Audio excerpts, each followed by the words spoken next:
Have you ever found yourself in a position where your church, business, or organization just had to cut the budget? That's never any fun. And most of the time, you know that when this happens, the first line item that takes the hit is your leadership development budget.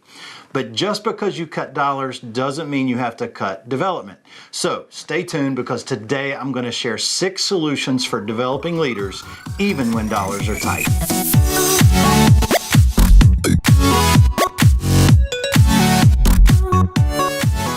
Hey guys, this is Mac Lake bringing you tips, tools, and techniques for developing leaders. And today I'm going to share with you 6 solutions I've used in the past when leadership development dollars were just really tight. Make sure you stay all the way to the end, because today I'm going to share with you a free downloadable tool you can use with your team to execute one of these ideas. Over the years, I've had the opportunity to be a part of a small business, to start a church, and even be a part of a large corporation. And in every one of those instances, there was a time where the budget had to be cut. And when the leaders began to pull out the microscope and the scalpel and begin to look through each line item, inevitably it was leadership development that was one of the first things to go. But as I said, just because you cut dollars doesn't mean you have to cut development. So here's a few things that I've done in the past that I think might help you in this situation. Solution number 1 is bring in instead of go out. Instead of sending 5, 10, 15 people to a conference and having to pay their travel expenses, conference fees, food expenses, hotel expenses, all of this, instead of sending everybody out, bring one person in. Just find a field expert, and I guarantee you they will come in a lot cheaper than you can send people to a conference. Here's the advantage. You're going to get more time with that individual. You're going to get personalized Q&A with them. You're going to get a high level of expertise. And here's the thing I've discovered.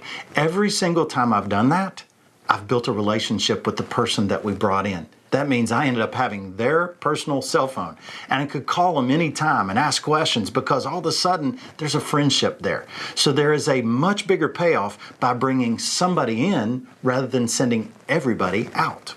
Solution number 2 is a leadership lunch and learn. Announce to everybody that you're going to be doing a once-a-month leadership lunch and learn for the next 6 months. Maybe you read a book together, or maybe every time they show up, you watch a short video and you discuss it. But you're meeting together once a month. Everybody's bringing a brown bag lunch, saving your budget money once again, and you're learning together as a team. Every single time I've done that, nobody's minded bringing their own lunch, and it's been a really valuable experience. Solution number 3 is one of my favorites. It is the 10-minute training. You simply take about 10 minutes in each of your weekly staff meetings and you do a leadership training around one specific competency. Now, what I recommend is that you delegate this out to different team members. That way you've got someone different doing it every single week. And I recommend they follow this 4-part agenda. When they introduce the training, the first thing they want to do is introduce the topic. Topic is, here's what I'm going to be talking about today. Here's why it's important. Second is trouble. In other words, what's the trouble this particular competency causes? What are some common mistakes that people make, or trouble that people struggle with that particular competency? Third is tips. Then they share some tips. What are 3 or 4 practical things that they would recommend people do in order to be good at that particular leadership competency? And then fourth is a takeaway.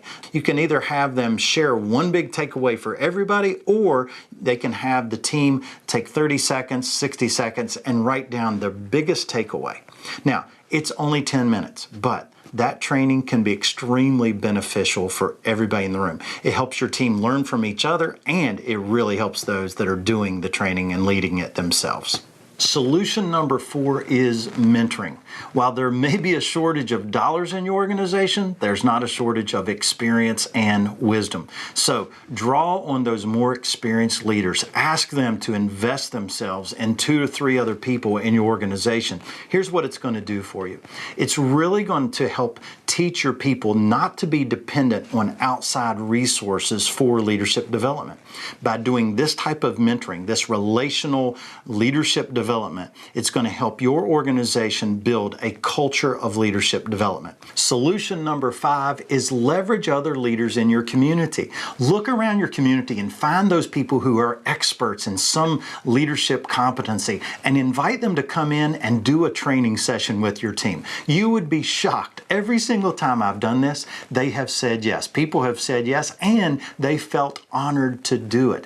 I've brought people in who've talked to us about problem solving, goal setting, communication, even how to lead your family in a healthy way. And each time I've done it, they have loved it and our people loved it as well. So who are those in your community that you can leverage to bring in and train your team? Solution number 6 is peer-to-peer development. There's so much collective wisdom among your team, and it doesn't cost you $1 to get them together and learn from each other. So let me give you a little agenda that I've used in the past that works really, really well. And there's going to be a downloadable tool in the description below that you can download and use this with your team. First thing you're going to do is you're going to identify a leadership subject. So let's say decision making.